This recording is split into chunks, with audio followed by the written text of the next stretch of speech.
আসসালামু আলাইকুম রাহমাতুল্লাহ। আজকে সাবেক প্রধানমন্ত্রী খালেদা জিয়া জানাজায়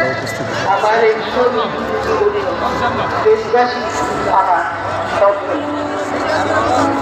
আল্লাহ আমার একমাত্র ভরসা। আমি যেমন থাকি যেখানেই থাকি যতক্ষণ বেঁচে থাকবো আবার অনুরোধ করছি আপনারা পার্লামেন্টের পশ্চিম প্রান্তে চলে আসুন। পশ্চিম প্রান্তে, দক্ষিণ প্রান্ত থেকে পশ্চিম প্রান্তের দিকে হাঁটতে থাকুন। এখানে প্রচুর জায়গা খালি আছে। যেদিক দিয়ে আপনারা ঢুকছেন ওখান দিয়ে এসে সরাসরি সামনের দিকে চলে আসুন। নাক বরাবর সামনের দিকে চলে আসুন। পুরো খালি।